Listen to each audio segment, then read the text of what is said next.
On April 7th of 2017, U.S. American professor of Jewish history and Holocaust research Deborah Lipstadt appeared on TEDx Talks, where she related her experiences surrounding her courtroom battle against British historian David Irving.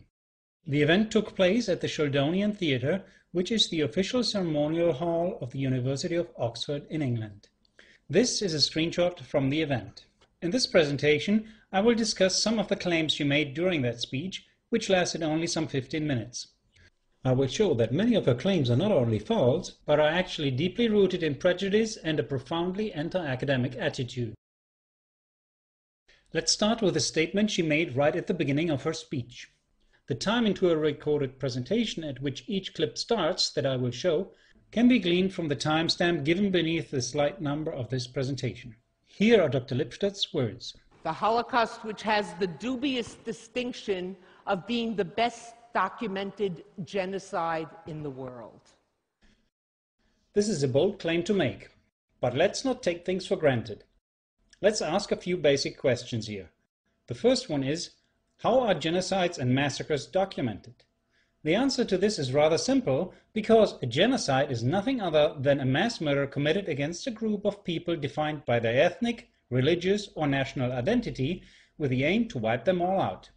So we are dealing with murder.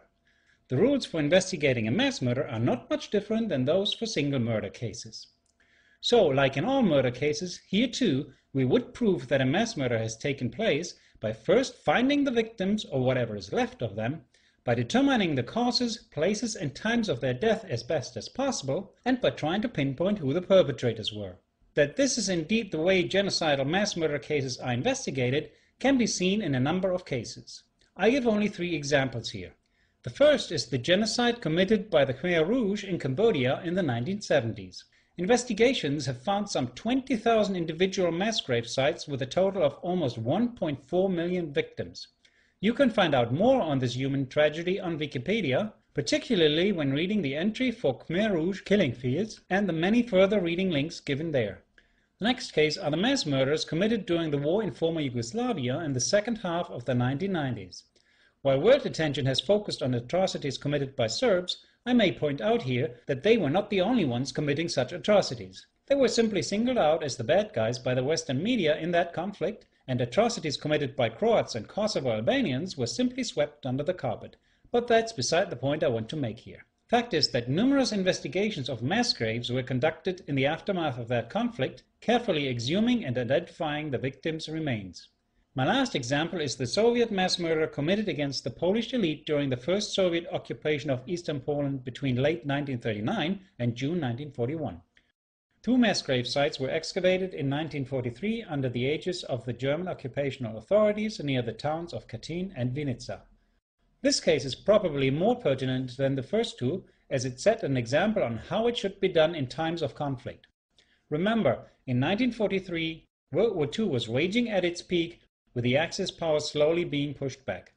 At that point in time, the Germans were wise enough not to do their crime scene investigations using exclusively their own experts, but they invited observers and experts from neutral countries to participate. Their report on Katyn, for instance, is a perfect example of rigorous forensic research done correctly. Their report can be accessed online at the address given. During these investigations, the mass graves were excavated, all victims exhumed, their identities determined, their causes, places, and times of death pinpointed, and the perpetrators identified within the limits of what was possible. Today, that report is generally accepted as being correct even by the Russian authorities. After this long introduction into this topic, let's ask ourselves what the situation is with regard to the many mass murder sites of the Holocaust. First of all, it is a sad fact that for the first 55 years after the end of World War II, not a single forensic investigation by experts from countries not involved in the conflict has ever been conducted. Next, not a single autopsy has ever been carried out on a victim of any German wartime camp demonstrating that the death was caused by poisoning or asphyxiation. To make matters worse, not a single document has ever been found that proves the existence of homicidal gas chambers. I emphasize here the adjective homicidal because there are many documents proving the existence of fumigation gas chambers, but that's not what we're looking for. For instance, there are two cases where physical evidence for the existence of gas chambers do indeed exist, and for which Orthodox historians claim that they were used to kill people. The first case is in the Stutthof camp. This image shows the inside of that building. And the second example is the Majdanek camp. Here an outside view of that building. However, in both cases, original wartime documentation clearly shows that these buildings were built and used as delousing chambers, not mass murder chambers.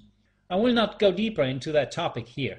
If you want to learn more about it, see the respective entries in the list of further reading which you can find at the end of this presentation. In addition to that, there are 3 more cases where rooms of former Nazi concentration camps are claimed to have served for mass slaughter. 1 each in Dachau, Mauthausen and Hartheim. Again, this is not the place to treat this in detail. For the present purpose, it is enough to note that the claims made about these buildings, which are not based on forensic investigations at all, but merely on witness testimony, are technically absurd. Let's now look into a few examples of how claims about mass graves filled with victims of the Nazi genocide against Jews and others were treated. First, there is the most infamous camp of them all, Auschwitz. Right at the end of the war, it was claimed by a Soviet investigative commission that some 4 million people perished there. Today, that death toll has been reduced to roughly a quarter of that figure. It is not based on any forensic research, however, but merely on train records showing how many people were ever deported to Auschwitz, minus some of those who can be shown to have survived. And all this although traces of mass graves are clearly visible on air photos taken in 1944. See here the area surrounded by a red circle. To my knowledge, no attempt has ever been made to explore this area. The camp with the second largest death toll claim to date, Treblinka, saw some forensic investigations after the war, but it was done in absence of any neutral expert or even observer. Yet still, the findings of these 2 distinct investigations did not even remotely confirm the claims that mass graves holding the remains of up to 3 million victims did indeed exist. Today, that death toll has shrunk to some 800,000. More recent research has managed to locate some soil disturbances. This map was prepared by the lead researcher of those recent efforts. The white areas are suspected to be mass graves, but no effort was made to excavate these areas, let alone exhume any remains and try to identify them. Yet even if all the sites that could be mass graves turned out to be mass graves, their combined volume is far too small to be compatible with the claims made about this camp. In fact, to accommodate the claimed number of buried victims, almost the entire area free of trees shown here needed to be covered with mass graves. Just as in the case for Auschwitz, here too the death toll is therefore not based on forensic research, but on deportation figures to this camp. The situation is pretty much the same with regard to the Belzec camp, where to my knowledge no forensic research was done at all right after the war. Soil samples taken from the area of that former camp in the late 1990s indicate here as well that there are some mass graves, but not at the scale needed for the death toll claimed today, that is, some 600,000. They were also looking for leftovers of the claimed homicidal gas chambers, but all they found were the foundation walls of a garage building as shown here. Anyway, here as well the death toll number is based on deportation figures, not on the result of forensic research, which never went beyond taking a few core samples. Another major claimed place of mass murder is the former Majdanek camp. Right after the war, death toll claims ranged between 1.5 and 1.7 million, but that has subsequently been reduced in several steps and currently stands at some 78,000 as this chart shows, so merely 5% of the original claim. No forensic research was ever done here. The death toll is based on mere conjecture. The camp records show a death toll of some 42,000, which is what revisionists claim as the minimum death toll, for these records may not be complete. The case of Majdanek shows that wartime propaganda has had a major distorting influence on claims made about German atrocities, and that independent forensic research is desperately needed indeed. My next example is the Sobibor camp. Its claimed death toll currently stands at some 200,000. No forensic research was done here right after the war. A large forensic research effort was initiated only in the year 2000, of which this image of 2014 is from the final stages of the dig. Although a number of mass graves were located, they are not compatible with the claims made, and once they had been located, any further research was halted, so no effort to exhume, count, and identify the victims.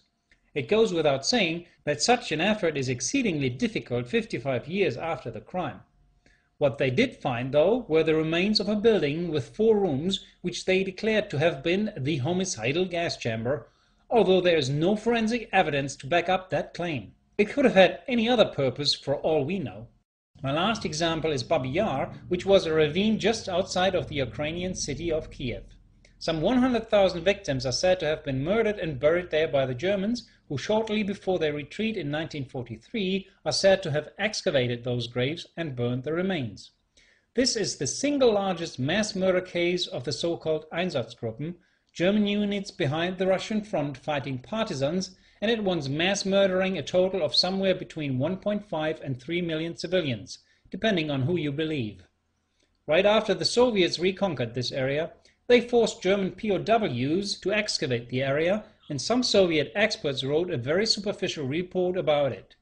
Interestingly, that report only mentions the discovery of some 150 unidentified victims in 2 mass graves, and they even published a blurred image of one of the opened graves. They also claimed to have found some charred remains, but neither their nature, their origin, nor their quantity is mentioned. The site has since been repurposed and plowed over many times, so any further investigation seems hopeless. To sum it up, calling the Holocaust the best documented genocide in the world pretty much turns things upside down. The opposite is true. Now let's move on to Lipstadt's next flawed line of argument. For deniers to be right, who would have to be wrong? After that passage, Dr. Lipstadt lists a number of groups who all would have to be wrong. First, they are the victims. Now, I'm not sure what she means by that, because victims of mass murder are usually dead. But of course, in an indirect way, victims of mass murder can testify if they are properly, that is to say, independently exhumed and forensically examined. But, as I mentioned before, that has never happened. It wasn't even tried to systematically locate any mass graves, let alone excavate them, exhume the bodies, and subject them to an autopsy. And I'm not talking here about the sham CSI cases conducted by the Soviet Union starting in 1943, used to shore up numerous show trials in Kharkov, Krasnodar, and Leningrad, for instance. These expert reports are notoriously mendacious, as is emphasized by the Soviet forensic report on Katyn made after the war, which blamed the Soviet mass murder on the Germans. Next, we have the survivors. I'm going to mention only a few revealing facts on that topic. First, there are some 200,000 documented inmates who survived Auschwitz in terms of either having been transferred out of the camp by the Germans or still having been in that camp when it was occupied by the Soviets in January 1945. That's a huge number of potential witnesses the Germans allowed to live. Only a small fraction of them has ever testified about German atrocities allegedly committed in Auschwitz. An Israeli study concluded in the year 2000 that at that time a little more than 1 million Holocaust survivors were still alive. From well-documented longevity data compiled by life insurance companies, it can be calculated that there must have been some 5 million Holocaust survivors alive in 1945. That fact has provoked the mother of U.S. scholar Norman Finkelstein to exclaim, "If everyone who claims to be a survivor really is one, who did Hitler kill?" You can find that quote in Finkelstein's book on the Holocaust industry on page 81. Next, there are the bystanders. As one example, Lipstadt talks about how people experienced the Jews being arrested and deported in trains to the east. Now, there can be no doubt about that fact, but seeing how people are herded together and shipped away does not prove that they were murdered. The same is true for Lipstadt's second example of people in Poland seeing how trains full of Jews went into the camps and came out empty. Again, that merely proves that the deportees left the trains at their respective train stations. It doesn't prove that they were murdered. To prove my point, the 200,000 Auschwitz survivors just mentioned were all arrested, herded together, deported in trains to Auschwitz, and the trains that brought them there subsequently returned empty. Does that prove these 200,000 people were killed? Of course not. And last but not least, there are the perpetrators. For Lipstadt, and with her probably for most people, their quote-unquote confessions prove it all, if nothing else does. So it's a very important point. So important, in fact, that it is worth its own separate documentary. I'll make it brief here, though, but before addressing this, I want to make some more general observations. First, there is the issue of majority. If the vast majority thinks something is true, it just has to be true, right? Wrong. The English-born American theoretical physicist Freeman John Dyson made that clear when saying, In the history of science, it has often happened that the majority was wrong and refused to listen to a minority that later turned out to be right. There have been many fallacies like that in the past. Lipstadt herself brings up one of the more famous ones, the fallacy of the belief that the Earth is in the center of the universe and that the Sun revolves around our home planet, which we now know is wrong. So let's rephrase Lipstadt's question. In 1633, Galileo Galilei was sentenced by the Holy Inquisition to life imprisonment for his heretical dialogue book, in which he defended the heliocentric system, which is flawed too, by the way, but that's beside the point I want to make here. So, who had to be wrong for Galileo to be right? Well, almost all astronomers of the time, almost all other academic authorities, all government authorities, and that included foremost the Church in those years, and actually all of humanity who witnessed every single day that it was the Sun moving around the Earth while the Earth was very obviously standing perfectly still. That was a self-evident fact, wasn't it? Well, what can we learn from this? There are some very general observations we can make from the history of science. First, every new hypothesis which challenges old views is initially an extreme minority opinion. The vast majority of the rest of humanity, authorities and experts included, will reject that new notion. Second, every new hypothesis challenging the power structure of its time is met with fierce opposition. Einstein's relativity theory wasn't a threat to anyone in power, but Galileo's thesis certainly was back then. And challenging the orthodox Holocaust narrative is most certainly seen as a threat by many powerful groups and governments in the world today. But that opposition does not prove in any way that the new thesis is wrong. And last but not least, science is not a democratic enterprise. We cannot vote for a thesis to be right or wrong. So it doesn't matter whether 99.99% of humanity rejects a scientific thesis or not. The only thing that counts is solid evidence.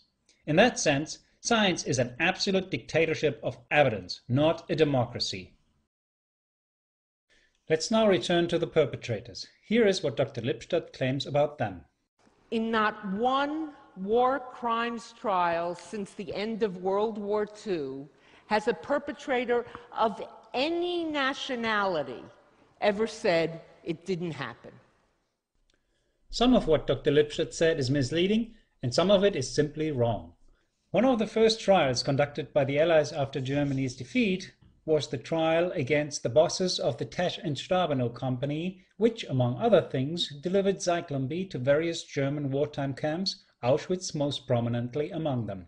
For that trial, the British arrested all the employees of that company. Many of them were threatened that, if they don't confirm their boss's active involvement in mass murder with Zyklon B, they would be extradited to the Soviets, where they might even be tortured. And still, all defendants insisted that they knew nothing about a mass murder with gas, and also insisted that what they delivered could be explained and was exclusively used for disinfestations. The most famous of all trials that also dealt with the Holocaust was the International Military Tribunal at Nuremberg. Here too, all defendants insisted that they were unaware of any mass murder program. The highest Nazi official on trial, Hermann Göring, actively denied that such a plan existed, and he even stated that he considered the claim made by the Allies technically unfeasible. Hence he could rightly claim the title of having been the first Holocaust revisionist. Keep in mind that Göring is the person who, in a letter of July 31, 1941, put Reinhard Heydrich in charge of coming up with a plan for what the Nazis called the final solution to the Jewish question. Another defendant who survived this lynch trial, Hans Fritzsche, a subordinate of Joseph Goebbels, shown here to the right, wrote in his autobiography after the war how none of the defendants initially believed the charge that Germany had committed a wholesale mass slaughter on the Jews. That attitude changed only after they had been shown two things. First, a propaganda movie produced by the Americans showing scenes with piles of corpses found in various German camps who were presented as the victims of mass murder. Next, the testimony of Rudolf Höss, the former camp commander of the Auschwitz camp. Höss confirmed with a brief "Jawohl" the accuracy of an affidavit signed by him where the mass murder with Zyklon B in that camp is described. But there are massive problems with both pieces of evidence introduced during the Nuremberg trial.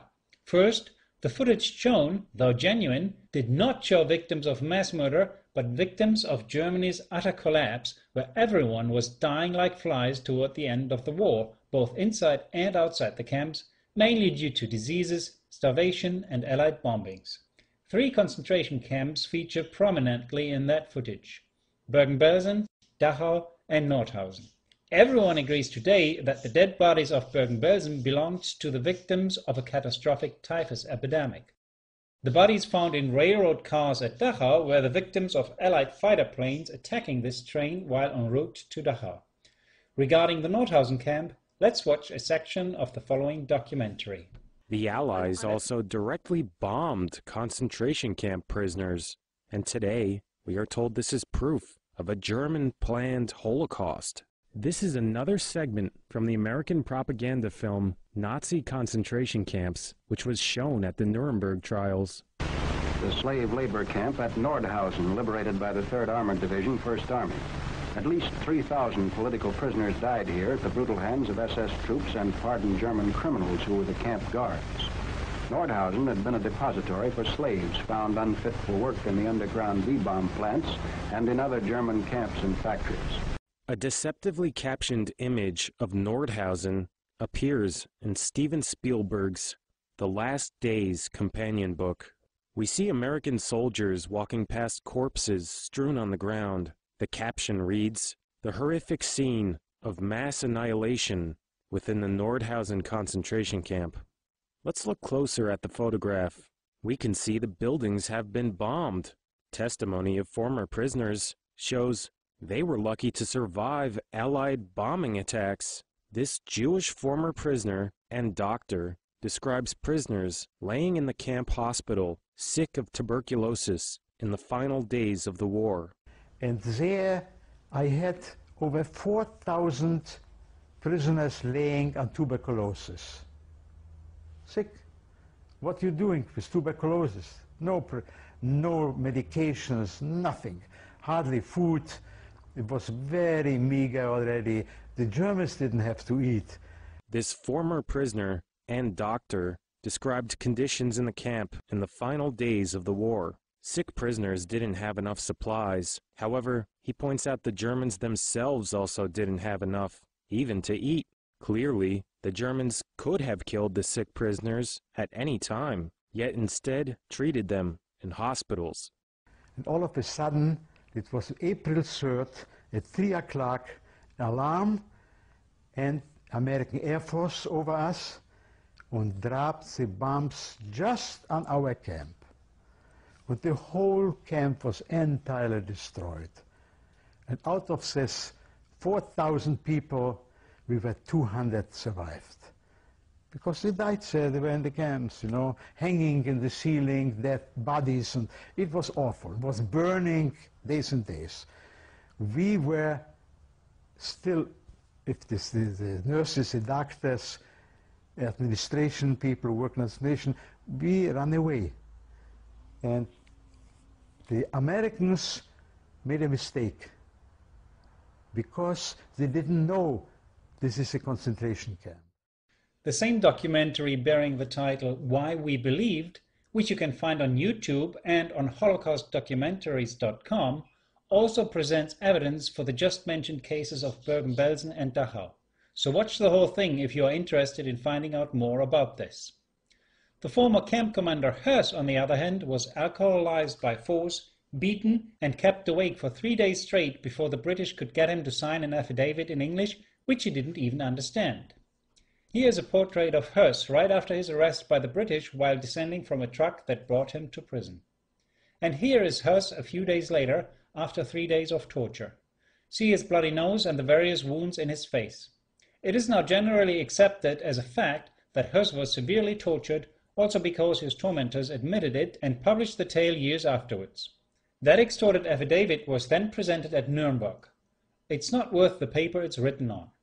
Unfortunately, Höss was not a single case. In fact, the British, the Americans and the Soviets systematically tortured their prisoners to extract so-called confessions from former SS men and Nazi officials.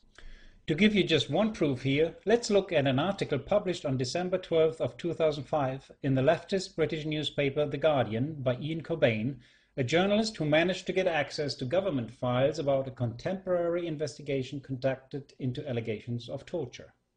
In it, he reports about the systematic torture to which almost all German inmates in the so-called London cage were subjected, as well as Germans incarcerated in the prison at the German town of Bad Nendorf. You can stop the video if you want to read the unpleasant details. Similar methods were revealed by post-war investigative commissions of the Americans for the prison camps they ran in Germany after the war. But I won't go there now, for it would lead us too far astray. Now, after the Nuremberg trial had sentenced the surviving top officials of the Third Reich, its verdict became a kind of starting point for all other war crime trials and for all historians writing about the Third Reich. Hence, in all subsequent trials, the fact that a Holocaust had occurred was no longer open to dispute. Actually, it wasn't even open to dispute during the Nuremberg trials themselves, because the defense could not challenge most of the evidence submitted to the court. By the very statutes of the trial, it had to accept as fact what the prosecutors presented as findings of their authorities. As a result, for any subsequent defendant charged with having contributed in any way to the Holocaust, a defense strategy challenging the overarching story was not only logistically impossible — one single defendant could not take on a huge task like that — but was also legally impossible, for they could not defend themselves against charges they had not been accused of, and no later defendant has ever been charged with having organized the Holocaust. They were only charged with small aspects in the larger picture. Hence, the only way to mount a defense that had some prospect of success was to concede the uncontestable, yet minimize one's own involvement or responsibilities. One of the most active German prosecutors handling many cases of claimed mass murders, Helge Grabitz, wrote once that he was utterly amazed by the total lack of any remorse among the defendants, which was very unusual. He even floated the idea that, under normal circumstances, he would suspect the defendants to be innocent, but he then stated that this was, of course, not an option. And there's the rub. Innocence has never been an option in any of those trials, none of which ever employed forensic methods to determine whether the claimed crime had been committed in the first place. While denying the crime has always been socially and legally unacceptable, nowadays it is even outright illegal in all the countries that have ever conducted Holocaust-related trials. So what do you expect defendants to do in such a situation? If you think that the conditions of war crime trials conducted, for instance, in Germany many years after the war must have been better than those conducted by the Allies right after the war, think again. The German defense lawyer Hans Laternzer, here's his liking, participated both during the Nuremberg trials and during the big West German Auschwitz trial in the 1960s. Here's what he said about that. Quote, "In the major international criminal trials in which I participated, there has never been as much tension as in the Auschwitz trial, not even at the International Military Tribunal in Nuremberg.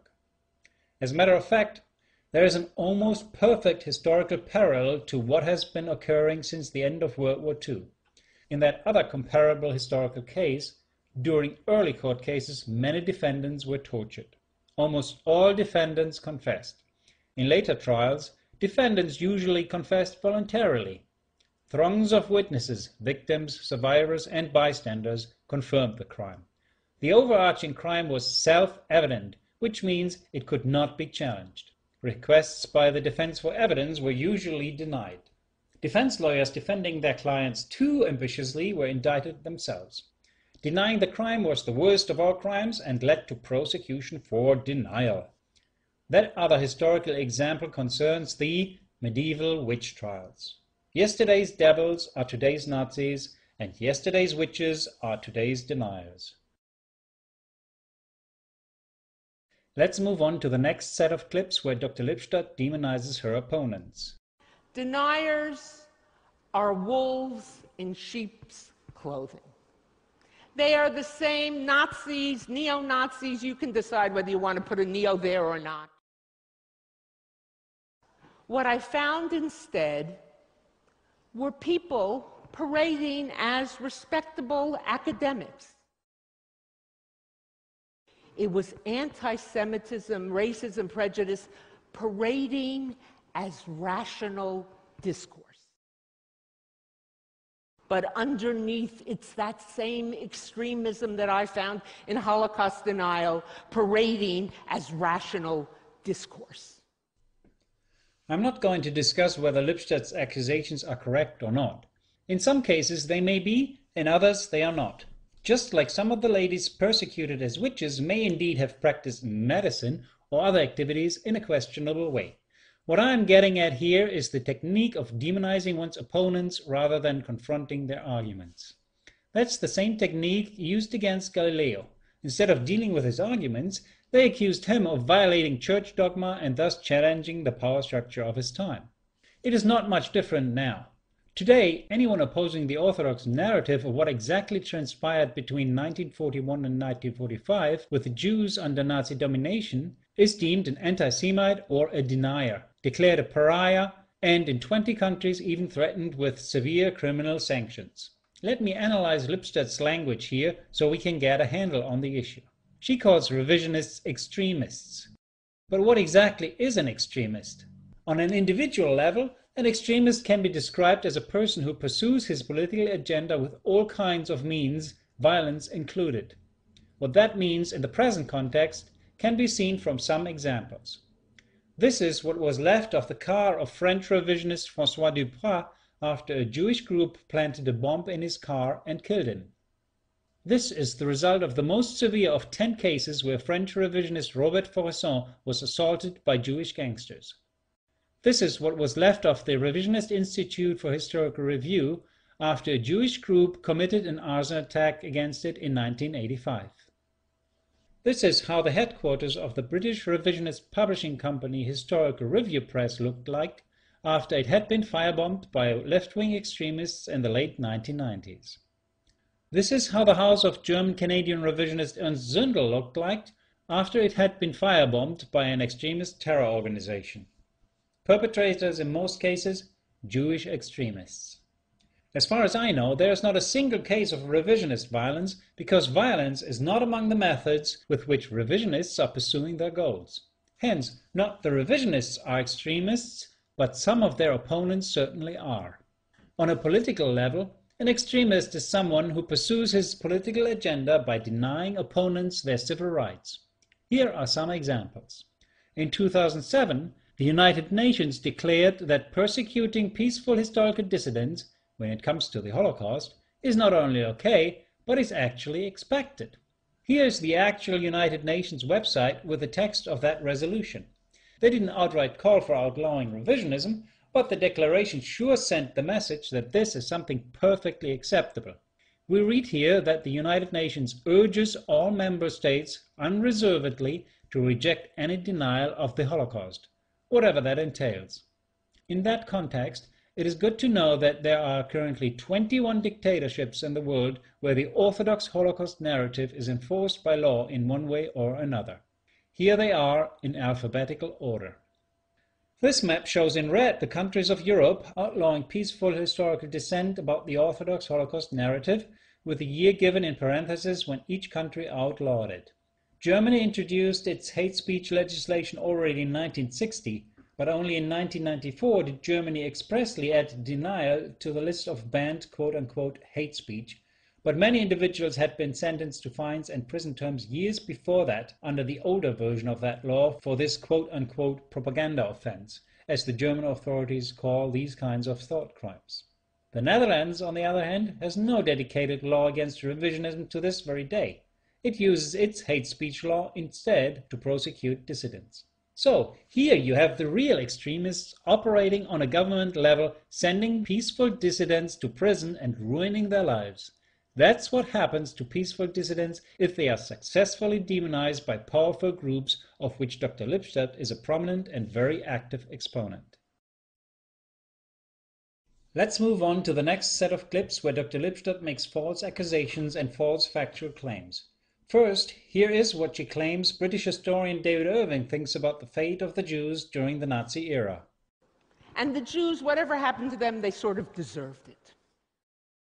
I don't think Irving ever said anything remotely like it. He merely raised the question that maybe the Jews should ask themselves why, for the past 2000 years, they have been consistently thrown out of one country after another. As provocative as that question may seem, Irving never gave an answer to it, and he certainly never said that they deserved it, whatever it may be in each case. But let me try to give an answer to Irving's question. I will limit myself to one of the root causes of National Socialist anti-Semitism, and I'll quote Jews, because when it comes to these issues, most of us Gentiles never believe anything a Gentile says anyway. It must come from a Jew to be acceptable, right? That tells you a lot about the world we live in. Already in 1924, a group of Jewish intellectuals wrote the following prophetic words, quote, "The overly ambitious participation of the Jewish Bolsheviks in the subjugation and destruction of Russia is a sin that already contains a revenge within itself. All nations and all people will be flooded by waves of Judeophobia. Never before have such storm clouds gathered above the heads of the Jewish people." Unquote. That was while Hitler was in jail for treason and 9 years before he rose to power. Here's another more recent quote in the same vein by a certain Jerry Muller, taken from an article of his published in the Jewish periodical Commentary. Muller discusses the issues of Jewish involvement in communism and concluded his essay in a similar fashion. Quote, "The Trotskys make the revolution," that is to say, including the communist atrocities, "and the Bronsteins pay the bills," in the Holocaust.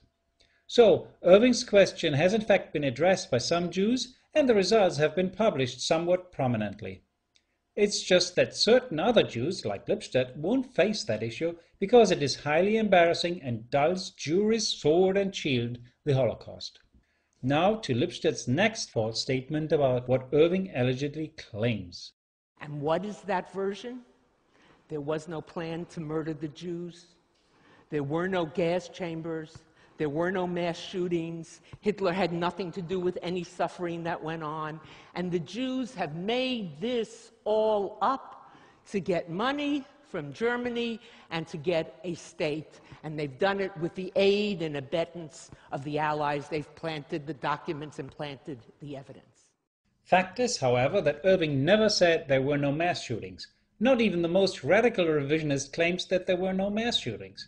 The guerrilla warfare in the East was extremely brutal and entailed lots of mass shootings of partisans, collaborators, and normal civilians as reprisals, to name only a few reasons.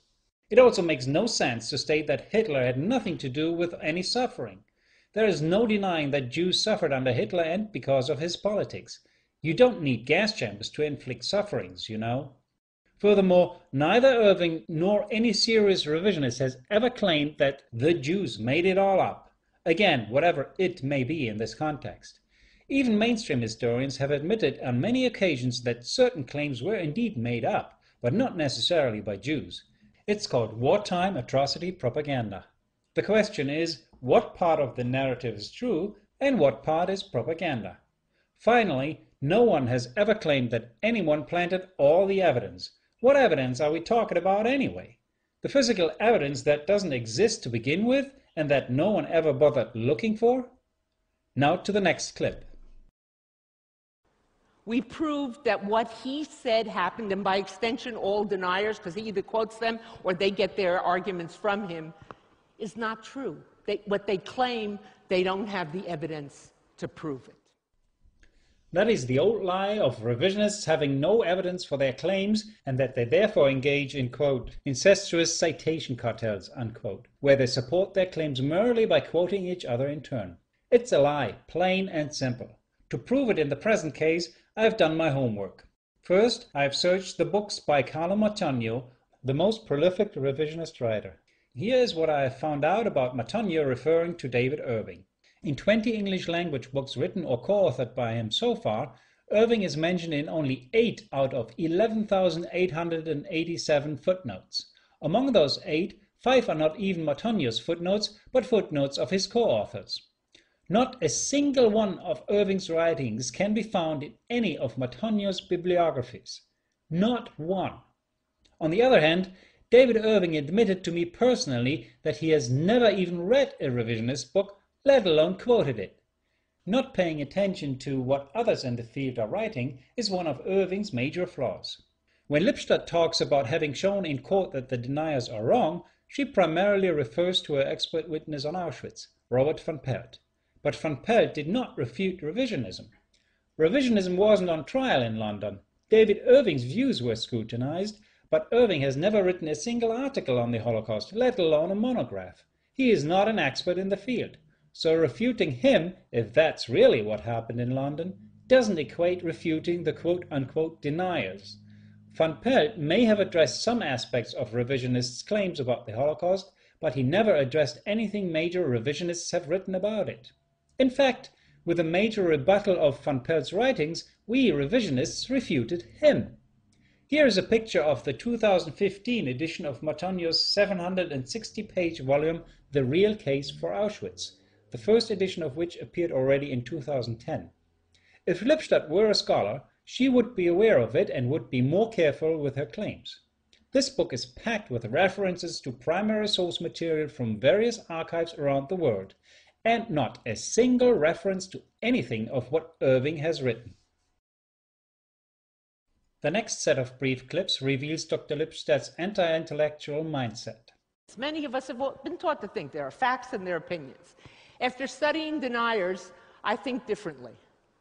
There are facts, there are opinions, and there are lies. And what deniers want to do is take their lies, dress them up as opinions, maybe edgy opinions, maybe sort of out-of-the-box opinions, but then if they're opinions, they should be part of the conversation. And then they encroach on the facts. That needs explanation. In her book Denying the Holocaust, Lipstadt has developed the hypothesis that anything claiming to be an opinion has to be based on undeniable facts. If that is not so, she denies it the status of an opinion and thus the right to be heard. Censorship of non-opinions is therefore perfectly all right according to her. The question is, of course, who defines what counts as an undeniable fact? A government ministry of truth? Or maybe Dr. Lipstadt herself?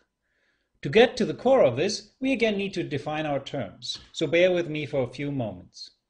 First of all, a fact is a true statement about reality. How do we know it's true? Well, fact is that we can never be absolutely certain, but we can gain a very high probability of certainty for our views by exposing them to attempts at refutation. That is called the critical scientific method. If even the toughest attempts at refuting a claim fail, we can be rather certain that our claim is true. If those refutations succeed, however, we are back to square one and have to start over. It is plainly obvious from all her writings and speeches that Dr. Lipstadt does not want the mainstream Holocaust narrative to be exposed to critical scrutiny and attempts at refutation. Quite to the contrary, she wants to protect it from all skeptical eyes. However, this attitude is profoundly anti-academic, anti-intellectual, anti-scholarly, and anti-scientific. It is exactly the hallmark of a dogmatist whose worldview can be maintained only by declaring it a taboo and by arrogantly dismissing any dissent as not worthy of recognition, let alone debate. Here is her next clip proving my point. Where we're taught everything is open to debate. But that's not the case. There are certain things that are true. There are indisputable facts, objective truth.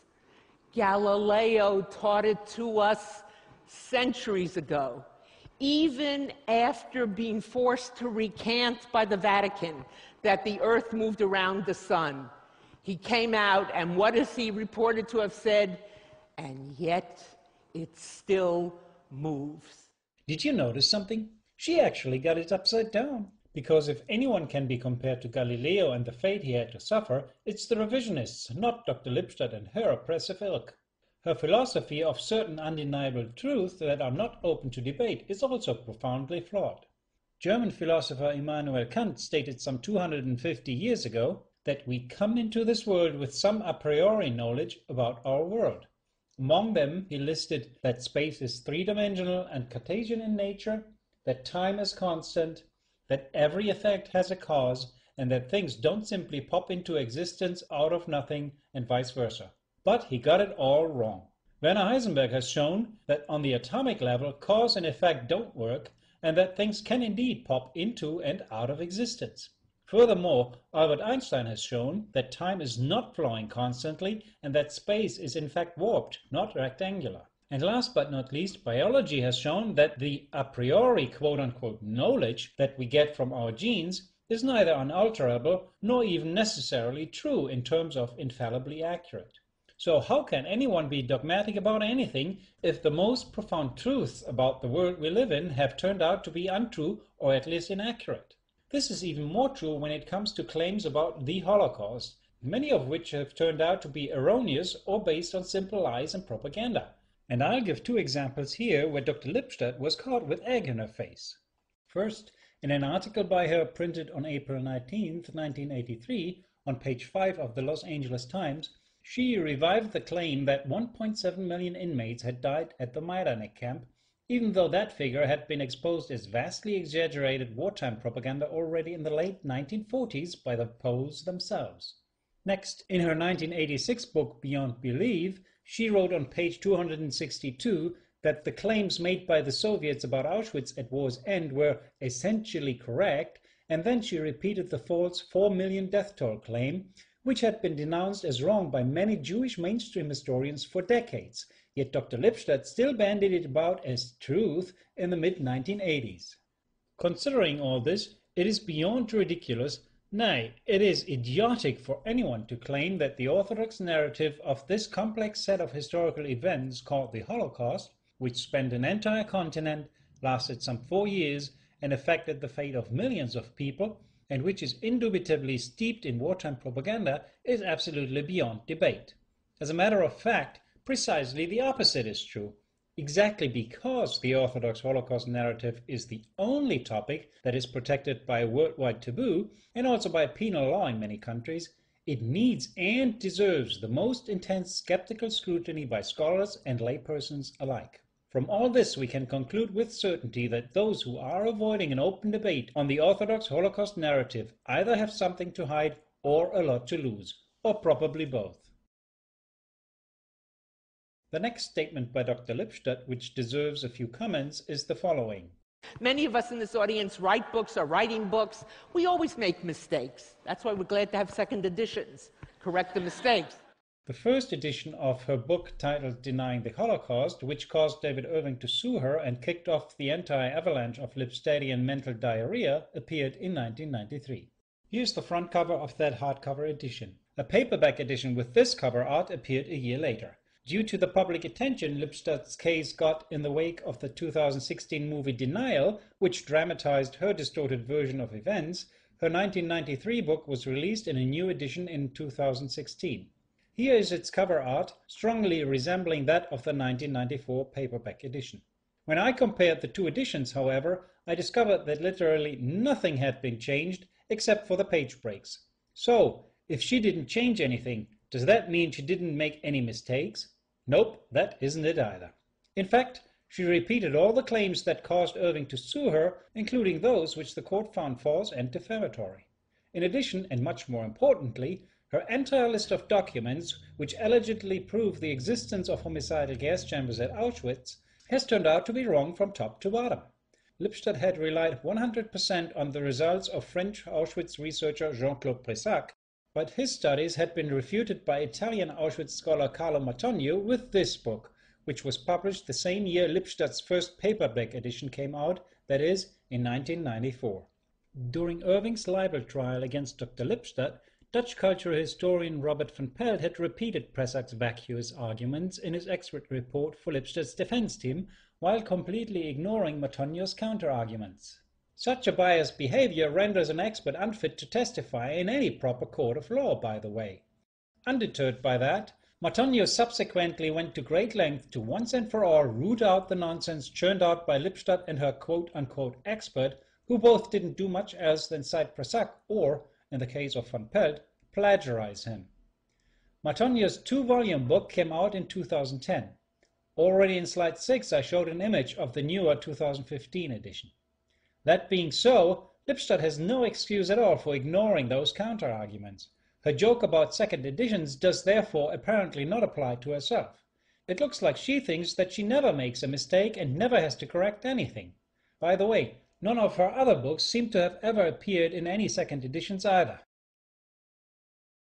Now to a few points where Dr. Lipstadt and I actually agree. We cannot be beguiled by rational appearances. We've got to look underneath and we will find there the extremism. Well, I totally agree with her there. Of course, that applies to everyone. So let's not be beguiled by Dr. Lipstadt's rational appearance and let's look beneath the upper varnish. Here is what I have found, written down in my recent analysis of Lipstadt's Denying the Holocaust. After what I've exposed during this presentation, it should not surprise you anymore that Lipstadt exhibits the same kind of dogmatic, anti-intellectual attitude in her book as she does in her speeches. In fact, it appears that Dr. Lipstadt, how did she get that academic degree? That she has not even understood the principles and methods of science and scholarship, or at least she doesn't apply them.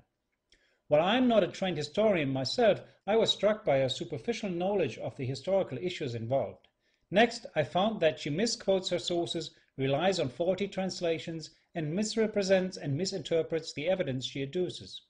In addition, throughout her book she makes a lot of claims she doesn't back up with any sources, and many of the sources she does quote are considered unquotable by serious scholars. Even though she claims that we revisionists don't recognize general standards of evidence, she is the one who puts so-called survivor stories at the top of what she considers reliable. One of the most important rules of scholarship is that you deal with factual arguments and strictly abstain from personal attacks, but her book is mainly an exercise in demonizing individuals she disagrees with. All this taken together makes it very clear that scholarship and reason are not at the top of her agenda.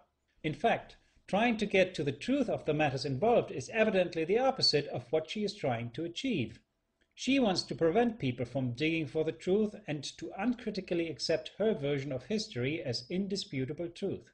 What she has said about us revisionists therefore hits her like a boomerang. Her book is an exercise in anti-intellectual, pseudoscientific arguments, an exhibition of ideological radicalism that rejects anything which contradicts its preset conclusions. Now listen to another clip from her speech that I find rather revealing. I'm reminded of a New Yorker cartoon, a quiz show recently appeared in the New Yorker, where the host of the quiz show is saying to one of the contestants, "Yes, ma'am, you had the right answer, but your opponent yelled more loudly than you did, so he gets the point." Again, she turns the truth upside down. While those peddling the orthodox Holocaust narrative have all the funding and publishing venues of the world at their disposal, we revisionists get censored and muted everywhere. Governments persecute, prosecute, fine and imprison us. eBay and Amazon ban our books. YouTube regularly blocks our videos. Google censors their search results to exclude or downgrade our websites. Credit card processing companies refuse to deal with revisionist outlets. PayPal closes any account used for, quote, denial activities, and so do other banks on occasion. Internet service providers delete our websites, and in some cases, the phone companies owning the Internet backbone deny our servers any access to the Internet. The list could go on, but you get the picture. Not the revisionists are screaming at the top of their lungs to drown out the truth and to get their flawed message across. There is no other group of people on this planet who are so successfully gagged and muzzled as we are. Dr. Lipstadt is the individual with the highest profile among those arguing to censor us and to deny us any right to be heard. But what is freedom of speech worth if there is a lobby so powerful that they can make sure nobody hears us? Their power to put just about anyone under pressure is incredible. What does that teach us?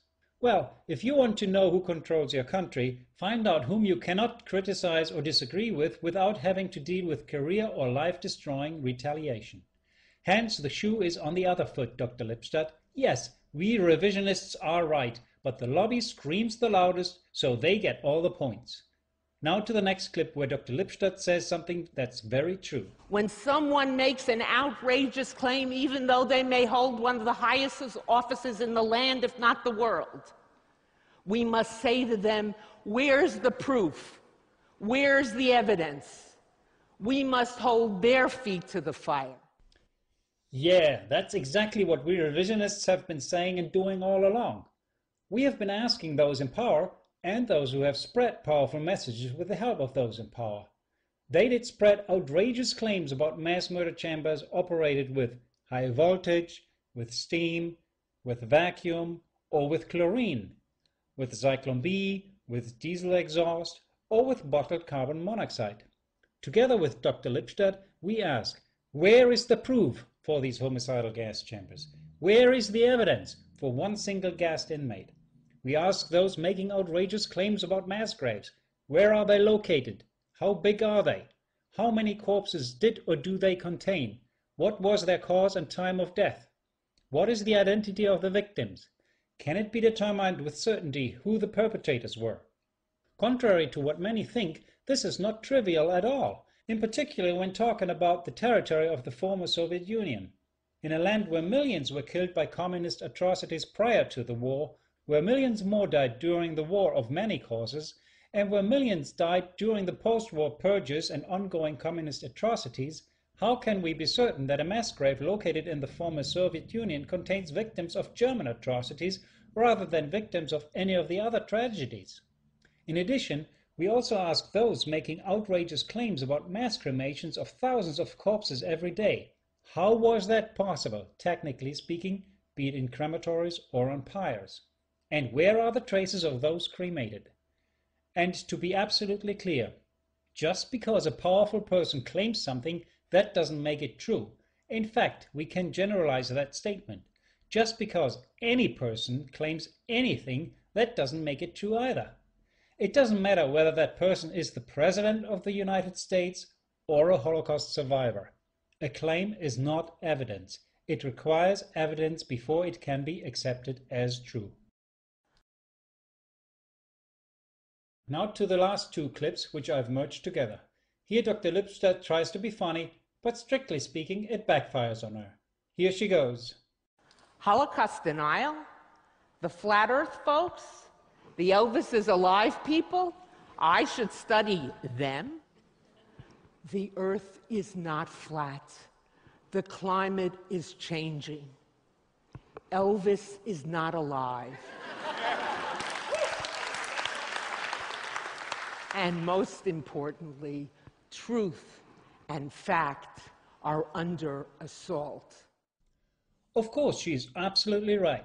And I can add here that we did go to the moon, that evolution is not just a theory but does exist, and that pigs cannot fly. Plus, and that's where things backfire on her, corpses don't burn fast and by themselves, as has been claimed by survivors. Mass graves don't disappear tracelessly, as is also one of the standard stories told about the Holocaust. Or consider the claim that corpses were burned in deep trenches in a swampy area. Not possible.